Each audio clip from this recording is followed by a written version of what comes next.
things off, not too long, because very excited to have KeAndra here today to talk about equity and public transit. KeAndra is currently the Executive Officer of Equity and Race at LA Metro. She has had a very long career working on policies to bring about racial and social equity in a number of different policy areas. I'm certain I'm going to miss some, but transit, clearly, which is what we're talking about today, affordable housing, health, neighborhood quality. She can talk about others.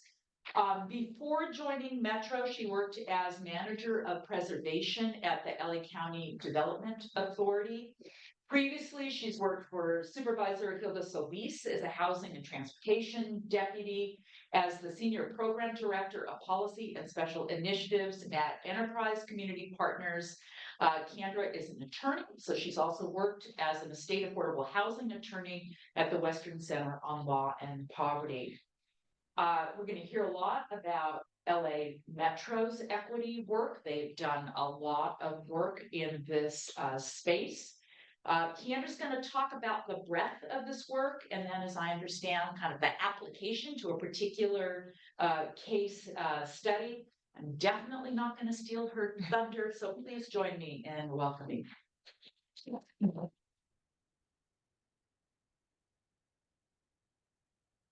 More introduction.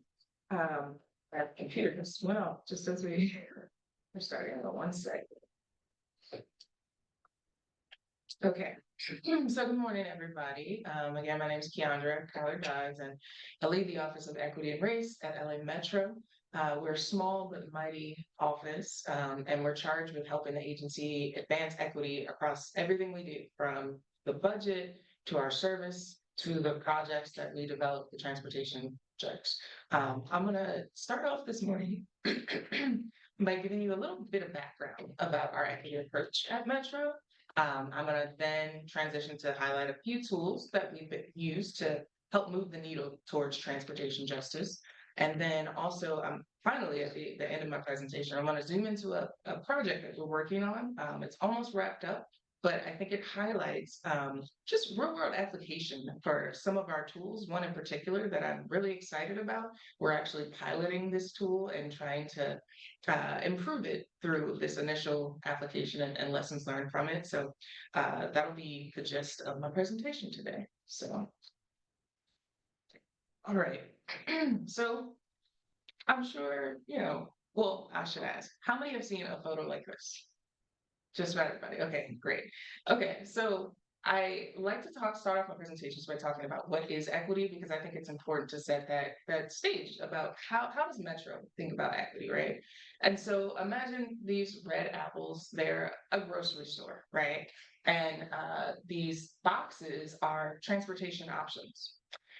It's important that we consider that folks have different starting points to get to a grocery store. It may be, and the difference in sizes of the people may represent their economic opportunities, their jobs, their wealth. It may represent where they live, the different location, and it can be different things that relate to how they get to a grocery store and whether they can afford to buy groceries, right? It's our job as a transportation agency to make sure that people have sufficient transportation options to get to things they need to live, to thrive. I'm not sure what just happened. Okay, it might keep doing this. I don't know. Yeah, maybe I'll be on standby and see you. Okay. So I'll keep going while we fix the tech issues. But so Metro really focuses on making sure people have the mobility options that they need to thrive in life. And so our equity, I'm going to go to our definition in 1 second. I'll read it out loud while we do this. It's okay.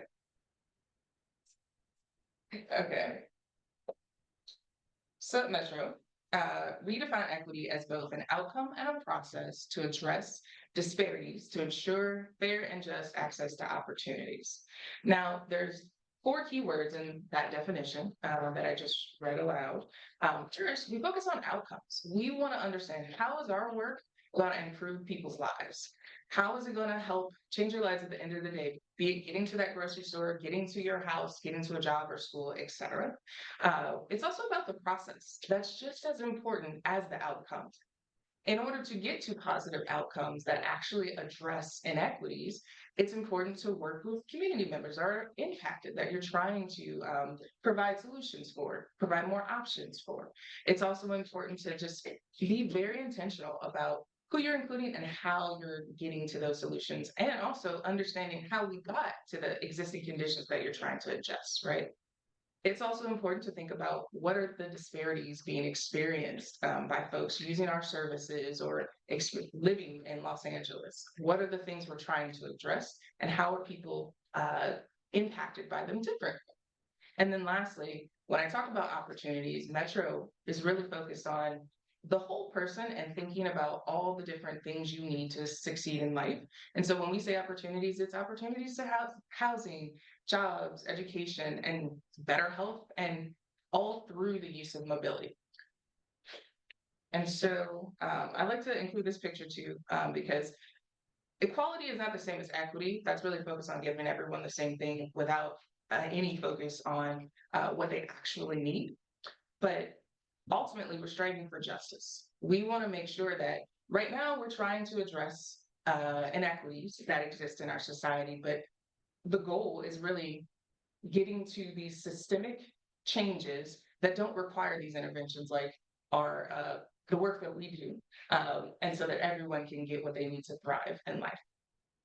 Okay, so for those of you who are not as familiar with Metro, I always also like to mention our equity platform, which is the framing through which we really move. It's the framing through which guides our equity work at Metro.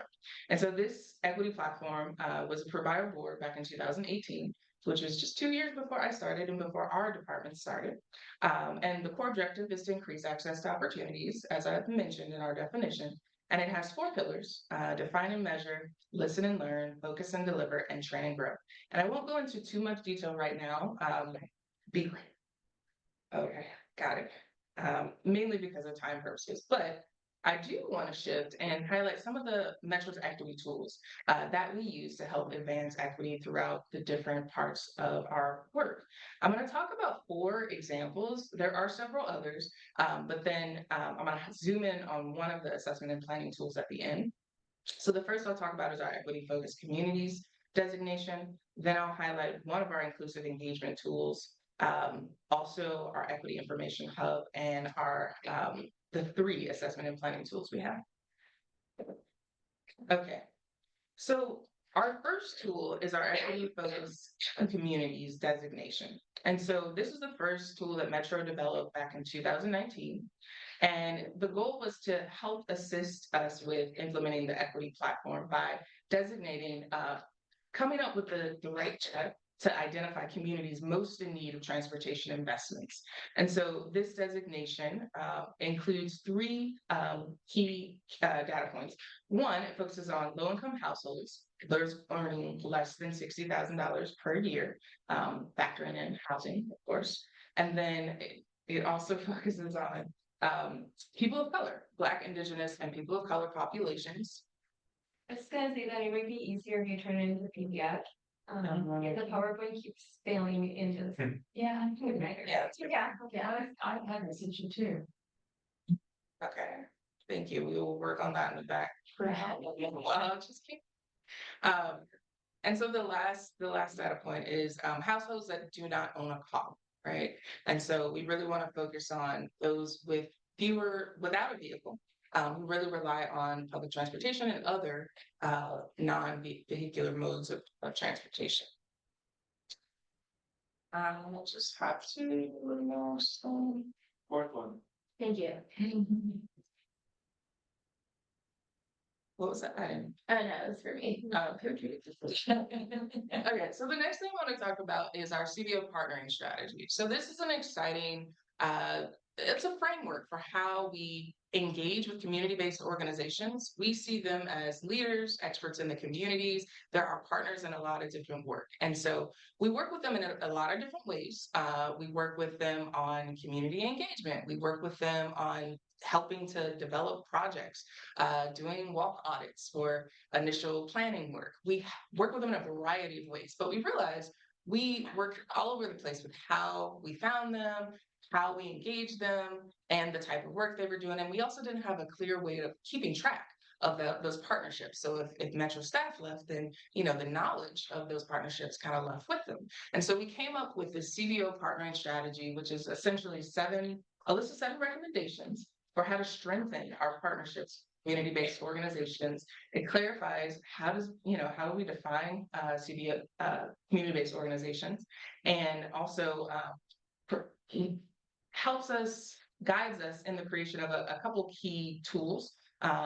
One example is our CBO database, which we just launched back in October. It's a one-stop shop for CBOs to sign up if they're looking for opportunities to work with Metro. They may be opportunities to volunteer, to receive a grant for a certain program, to contract with Metro. And we're also soon going to be working on other opportunities to further contract with Metro, because right now we recognize there are some limitations for CBOs. And so we want to really expand our ability to partner with them, but we've really ramped up the partnerships on different projects through this CBO partnering strategy. So that's another tool. And then the other tool that I want to mention is our Equity Information Hub. So we realized when we started this work, as we, go around and we're talking to different Metro staff and we're trying to help them think about equity through their work, folks had a lot of questions about where to start. What data do I look at? What resources are there? Just they need more help than our 7, staff members can provide at an agency of 11,000 people. And so we created our Equity Information Hub, which a lot of the tools that I mentioned today are featured on that hub. It also has case studies of different projects that have implemented some of the tools. There's one project I'm going to talk about today. It will be highlighted on that hub, and also the tool I'm going to talk about in a second. But this also helps to tell Metro's equity story, and it encourages engagement both through the publicly accessible content that's on the site, right? It's helpful for people when they're looking for data about our transit system to go here, but also it helps for sharing best practices about how to engage the community. A lot of our resources are listed on there, even outside of Metro. We recognize we're not the expert in all of these areas, and so we like to highlight other best practices and resources from the country and different partners that we work with. All right, and then the last set of tools that I wanted to highlight their assessment and planning tools. So we have 3 tools at Metro.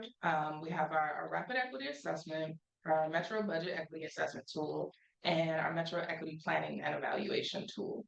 So these are 3 different tools that are used at different points in the Metro processes, right? One obviously for the budget. One we actually use for anything that goes before our board. It has to have an equity assessment. And so we ask questions about, who is this going to impact? It's all of these tools are really people focused. So whatever action you're taking to the board, who's it going to impact? What are the outcomes of this action? How did you engage the community? Not just how many meetings did you have, but who did you engage? What did you hear from them? And how does that influence what this action is or the work that you're doing? Who's going to benefit from this? Or are there any potential harms? And did you try to mitigate those? Or are there ways that you can maximize benefit, especially for people that need whatever this is, right? And the last part, all of these are part of this iterative process where we're asking these questions at different points in our process. We're asking it at the budget time. We're asking before it goes to the board. But also importantly, we're asking when you're doing the planning and the development for this work. And that leads me to our tool that I want to highlight for today. Oh, sorry, that was the tool. So the tool I want to highlight for today is the Equity Planning and Evaluation tool. It's a fairly new tool. We've had it for about 2 years. And when I say new tool, it's because it's meant to be applied to major capital projects and initiatives. Most of those at Metro take a minimum of 2 years, if not longer. And so our pilot has gone about 2 years because We're trying to pilot it on real projects and from beginning to end. And so one project that I want to highlight today is still ongoing, but the plan should be wrapping up next month in March. But it's our Long Beach to East LA Corridor Investment Plan, formerly known as the I-710 South Project. Is anyone familiar with that project or that freeway? Yeah. Okay, so it's the freeway that goes. Okay, so this is the freeway corridor. So it goes from Long Beach all the way north to East LA. It traverses through all of these cities and unincorporated areas, over 20 of them. It's a really important corridor for it's a really important corridor. It's highly populated. Many people live along this corridor, some right up against the freeway. It's also an important goods movement corridor. The ports of LA and Long Beach bring in about 40% of the imported goods into this country through those ports. So it's significant, the need for it to move people and to move goods, right? It's also known as the diesel death zone. It is a really unhealthy corridor due to all of the vehicular traffic, primarily trucks, but also the many cars that are going up and down this corridor. And so it is in need of great improvements, both in air quality, mobility, congestion, and also health, importantly, and safety. It is really hard if you're a pedestrian. I don't know if anyone lives in the corridor or has ever lived, but if you're a pedestrian and you're trying to walk around the corridor, across any of the interchanges, it can be pretty scary. And so this project, for the last 20 plus years, or prior to 2021, there was a plan to improve the corridor, but it was a traditional freeway expansion project. The community fought tooth and nail to fight against this project because it was going to displace hundreds of homes. It was also not, there wasn't certainty that it would improve air quality, right? And then also there was concern about just the expanded impact and influence of the goods movement industry through this expansion, right? And so fast forward to 2021, the US EPA determined that the project, as it was designed, would not meet air quality requirements. And so Caltrans and our board decided to scrap the project and to start over. It's an existing corridor that needs improvements, but they charge Metro staff coming up with a new path forward. I'm one of those Metro staff. And so for me, I've worked on the project in different roles that I've had, both as a working in the community, but also working for an elected official and now at Metro. And so I feel like I have an interesting lens, seeing different perspectives and points of view for this corridor. And so I was excited about the opportunity to turn a new path. And one thing that we decided to do is to utilize our equity planning and evaluation tool to help us think through how to make this a better process, and then also how to get to more equitable outcomes in whatever plan we came up with, right? And so let me zoom in first on the equity planning and evaluation tool. What is it, right? So one, you can find it on the Equity Information Hub. So it's metro.net/equity hub. But it is essentially a qualitative tool that helps us to think about first, let's identify different disparities that exist within this corridor that will impact what we're trying to achieve, right? Also, let's work on understanding the root causes of those disparities, because we don't want projects that just apply a Band-Aid. We want projects that are actually going to change outcomes, and it's important to understand how we got here and why we're experiencing these disparities within the corridor in order to figure out what's the best solutions, right?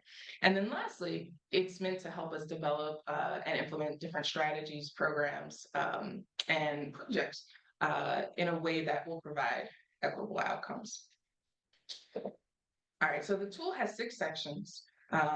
We focused on the first 4 because we're developing a plan through this process, and the last 2 sections really focus on implementation. Happy to talk about those later, but I'm going to talk about these 4 just because those are the ones that we applied to this project. Okay, so the first section is all about connecting community results to project outcomes.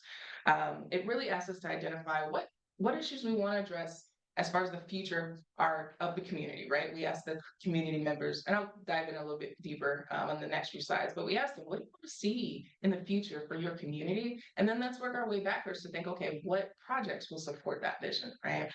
The next part is analyzing data. This really helps us understand and see what disparities exist in the corridor. Then there's engage the community. We wanted to be very thoughtful and inclusive about how we were engaging the community from the start, from the creation of the task force and the community leadership committee that really drove this plan process, to engagement throughout, to gathering project ideas, and then finally prioritizing what goes in the plan. I'll talk about more of that in a bit. And then also planning for equitable outcomes. So using all that information that we got from the community, from the data, and the visioning process to come up with a plan and prioritize what the projects that we gathered into investment plan, basically. And also, I failed to mention, part of the charge was to basically come up with the plan for how we would use $743 million that is set aside for this project. So it's significant. We're talking about a huge investment in the corridor. And the question is, how do you use that money? Now, it's a drop in the bucket compared to the needs that are really in the corridor. And so that money will have to be leveraged with other money from the state and federal government. But that is what we're, focused. That's part of the focus. All right. Oh. I need to do better with No, I don't know what it is, but I can help it with it's good. Okay, next, let's see. I'll tell you what I'm. Yeah, no. So zooming in to the connecting the community results. So as I mentioned, we spent a lot of time once, and you can ask me more questions later, but once we developed the task force and the community leadership committee, we spent about 4 months just coming up with what's the vision for this corridor? What are the goals? And then eventually we came up with principles. And so we established an overall vision, which is in the next slide. I'll mention that in a second. But what was really important that we found with the community was the goals for the different issue areas, right? There's so many interests in trying to see improvements. Air quality, I think there was a lot of unity around safety, mobility, but then there was this unique tension around economic improvements and prosperity. And so we ended up with 2 separate goals focused on opportunity and prosperity, because the tension was really, we want to improve economic opportunities for community members, and many of them felt like for so long the focus was more on goods movement at their expense, right? And so we wanted to, highlight that and recognize that as a goal.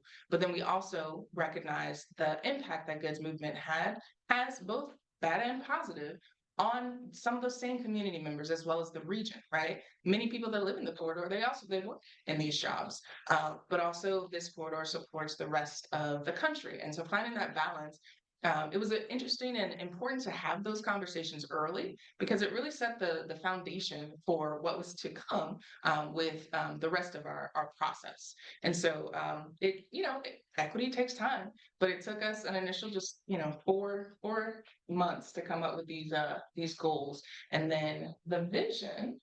Thank you. Okay, so this is our vision statement. But I want to zoom in a little bit to the equity principle that we came up with. Equity was originally a goal, but there was consensus amongst everyone that equity should be thought of throughout every goal, right? And throughout the whole vision. And so instead of being a goal, we made it a principle. And this is our equity principle that we came up with. Equity, go ahead. Okay, so equity is a commitment to strive to rectify past harms, to provide fair and just access to opportunities, and eliminate disparities in project processes, outcomes, and community results. The plan seeks to elevate and ingrain the principle of equity across all goals and objectives, strategies, and actions through a framework of procedural, distributive, structural, and restorative equity, and by prioritizing an accessible and representative participation process for communities most impacted by the I-710. So it is a mouthful, but it's very intentional, and it's very we had an equity work group of the task members and the community leadership committee members that came up with this language and went back and forth even about what does it mean to rectify past harms? Like, what could that actually look like in a project like this? Those conversations were also foundational to the work that we did in, gathering different projects and whatnot. And it's also something very different from what you see in most metro projects. Okay, next slide. Okay, so next up, for analyzing data, we have a wealth of information to really look at when it comes to analyzing data and understanding the disparities that exist in this corridor. We, looked at existing studies about the demographics of the community and compared it both with the rest of LA County, asthma rates, cardiovascular disease, also different factors related to mobility, active transportation, employment even. We looked at a wide range of things related to each of the goals that we were focused on, right? And we also looked at, let's see, just how different people were commuting, whether it was their modes, the key destinations they're trying to get to and key destinations within the corridor. And then also looked at things like safety, like where are we seeing a lot of collisions, where are we seeing a lot of congestion, different things like that. So all of this data really helped us to start to think about, okay, what type of projects will address those things? All right. Okay, I think I got it. And then, as I mentioned, we engaged the community throughout the entire process. One important thing, so we were charged with coming up with this, initially a task force, and it had to have stakeholders from all different interest groups, right? But upon our first meeting, we recognized like we need regular folks that don't represent an organization that just live in the corridor and care about their community to also be a part of this process, like throughout, right? So we came up with our community leadership committee, our CLC, and it has folks that represent each city along the corridor. And then there's a few cities that actually have more people because of the cumulative impacts that their communities experience, being closer to the freeway and close to other environmentally hazardous areas like the Vernon area with the Exide plant, for example. And so again, very intentional about representation and also their participation in the project. We also, we really looked at kind of the historical context for the community, right? We did some initial research as background on the history of the freeway, the history of different industries along the corridor and different issues, both regionally that have affected the corridor and also locally. We had some conversations with the community members about their experiences historically and how any of that might impact, what we need for the future. These were some tough conversations. I'll stop there. And then we also engaged stakeholders in new and unique ways, right? So for example, when we were gathering project ideas, in addition to hosting meetings and asking people, what are your ideas? We had a digital platform called a social pinpoint tool where you could go on, it had a map of the corridor, and you could drop a pin and say, you know what, this intersection across the freeway, it's unsafe. When I'm crossing, it needs some improvement. You could provide whatever improvement you thought it should be. And then you could see what other people put and you could like it if you wanted to or dislike it. You could add all these different ideas through this interactive forum that really allowed you to just show us here's your community, what do you want to see and where? Right. And so that's how we started to generate a lot of project ideas. We had about 2,900 folks fill a survey that was attached to that. And then we had about 5,336 people just put different pins and whatnot. And that's not counting the folks that liked the pins and disliked the pins also, or the folks that just emailed us their ideas and didn't add it to the website or told us in person. We partnered with CDOs in the corridor, about 18 of them, to do different outreach. They would, have tablets at their meetings and people could do it there. They would go to farmers markets with tablets. They helped us engage people throughout the corridor and get more feedback through the process. And really, We also compensated the community members that participate. And this is, new, something newer for Metro, to acknowledge and recognize, their expertise, their time, that it takes. This is a 2.5-year process thus far. And we had very little turnover. Our community members were super engaged and continue to be. And so they were compensated for their time through our advisory body compensation policy, which is also one of our engagement tools. Yeah, it's an important, I think, component of the work too, is having that budget to make sure we can do that. All right, and then lastly, plan for equitable outcomes. And so, as I mentioned, we compiled a list of initial projects, through a lot of engagement with community members, and also looking at older plans to see what could be viable, what could work to fit and meet the vision, goals, and principles of this new plan.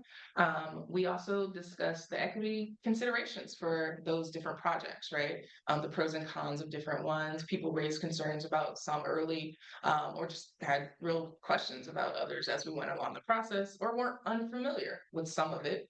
Again, we have folks of all different backgrounds and expertise at the table talking about, these sometimes technical projects. And so we had to do a lot of education and bringing folks along throughout the process. And then we developed criteria to evaluate them and see the likelihood of advancing the goals and the vision and whatnot. We actually had 74 evaluative criteria. About 24 of those were equity specific. And it wasn't just, is it in an equity focused community, but it was, okay, reduces GHG emission, and then reduces GHG emissions in an EFC, or closes a mobility gap, closes a mobility gap in an EFC. We tried to see, for as many of the criteria that we had, could there be an equity equivalent, or are there equity specific ones? And we didn't just have benefits either. We also looked at potential concerns, right? We looked at displacement impacts, or could this actually improve congestion, different things like that. So we looked both at the pros and cons of the different projects through our evaluation process. And in the end, we came up with our Long Beach to East LA corridor investment plan. Oh, the name change was also part of the process. The I-710, given the history, it was a painful history for many. And so we wanted to, come up with a new vision and a new name. And so Long Beach to East LA corridor is what the group came up with. And then it's our investment plan. So we just released it on the 31st of January. I think I have a link at the end of the presentation if you're interested in checking it out. It has 3 parts. We have our recommended initial projects and community programs. So these are projects that are kind of more ready for funding, either for planning funding or implementation, so construction or development. But also importantly, there's $40 million for community programs, and I'll highlight what some of those programs are. And then the second part is for different modes. We call these our mobile programs. So active transportation, arterials. So it's basically for projects that weren't quite ready, or they had issues that needed to be addressed as far as whether they meet the vision and the goals. And so there's no guarantee for all of them to get funding. They have to be further developed. And there is money also in those programs for technical assistance, which I'll talk about a little bit, to help with the development of some of those.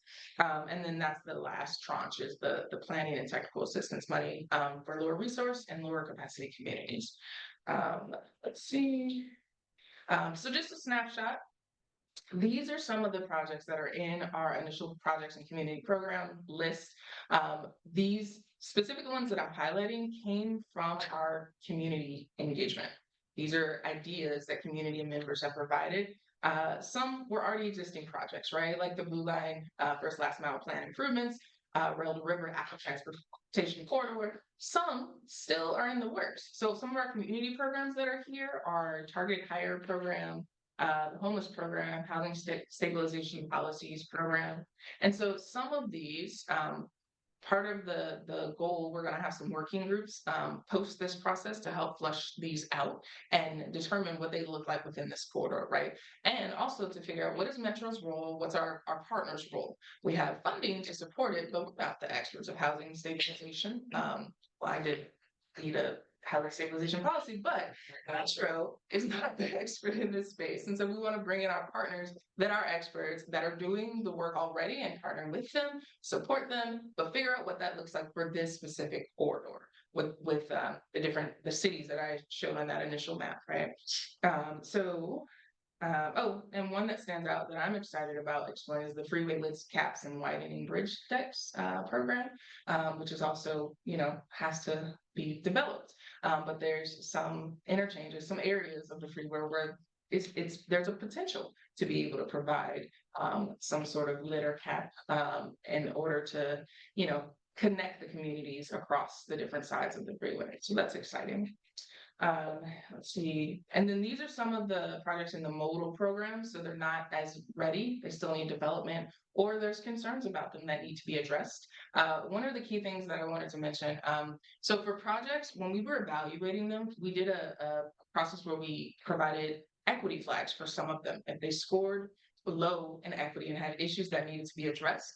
So the flag follows the project through the process. Those issues have to be addressed before that project can be eligible for funding. We wanted to make sure that we didn't lose sight of the issues that came up within our process, the concerns for the different projects, and so that's an important feature of the project, of the plan. And then lastly, the planning and technical assistance for low capacity communities. We also engage our city leaders, right? And we heard from some of the smaller cities, like Cudahy, like Maywood, that they need help to advance some of their projects, right? They don't get a lot of the funding because they don't have projects that are ready for the funding.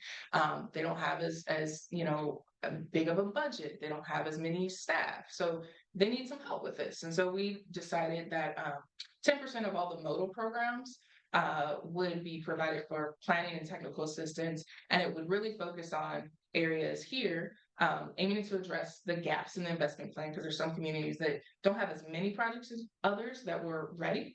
They have more that are not ready and need some help.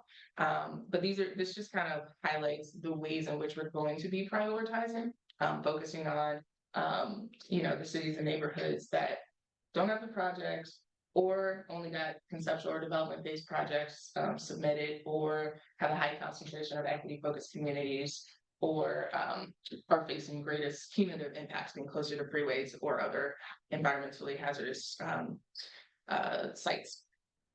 All right. So if you're interested in learning more about this project, this investment plan, just scan this QR code if you want to go to one of our community meetings. We have one actually tonight in Linwood. And then we have one virtual one left, and that's on February 13th, and then 2 more in Long Beach and Compton. So I encourage you to, go check it out, or at a minimum, check out the plan. The link is here in green. It's lb-ela-cmif.com. You can check out the plan. So it's lengthy, but the goal was not only to talk about the recommendations, but also to talk about the process and how we got here, and what we did as far as the evaluations, who was on the committee, who was on the task force, etc. If you want to learn more, check that out. And then I wanted to end with just a few what's next for equity in Metro. Okay, so we have a couple exciting things that are coming up. I didn't mention, but part of our job is to, train folks and educate folks about what is equity, what does it mean for Metro, why is it important to our work. And so we are developing 2 trainings, an Equity 101 and an Equity 102. Equity 101 will be required for all staff. 102 will be for more practitioners that use our equity tools. I'm also excited our Metro board deputies, the board, their deputies are going to take the training too. They asked for it, so that's great. We want to influence across the different levels of the agency and make sure we're educating all. So that's coming. We also are working on our broadening our equity data toolkit. So we have the EFC, which has limited application, but we are going to be adding different data overlays that have more topic or issue area focus, from environmental justice to health to sustainability. So some exciting work ahead for that. We also are doing an exciting project. All of this is exciting to me, but we're also doing an access to opportunities project. So we want to figure out how to really measure the impact of our work on the community, but not just, the traditional destination to origin kind of analysis. We want to see like how can we dive deeper into that? How can we really understand how our how can we use information to make a decision about, this scenario for a transit project or this scenario for a freeway project, in real time, both at the like individual project level, but also at the long range transportation plan level, short range transportation plan. And so we're working with our long range transportation team, on this project. It's forthcoming, but I'm excited to really dive into that work. We've been thinking about it for a while. I know we talked about it, uh, so we're trying to figure out, just a plan for that work, and that's coming soon. And then we also have, the EPET pilot. Is going to wrap up eventually, relatively soon, actually. So this is one of a handful of projects that we applied this tool, to. We are, going to work with a consultant to just assess what that process has been like, what worked well, what has not, how can we improve the tool. You can see it on our website, but it's a PDF, fillable PDF. How can we spruce it up? How can we make it easier to manage the information? People gather a lot of information to answer and think through these questions. And right now, they put in the fillable PDF, but we want a different format that is just a little more user-friendly. So we're going to be working on that. And then the ultimate goal is to be able to roll this out more broadly across the agency, right? So we are working on that as well. And that is it. Hopefully that gave you just, high level on some of the tools and the work that we do, but also, a real example of putting this into practice. And thank you for Yeah, thank you.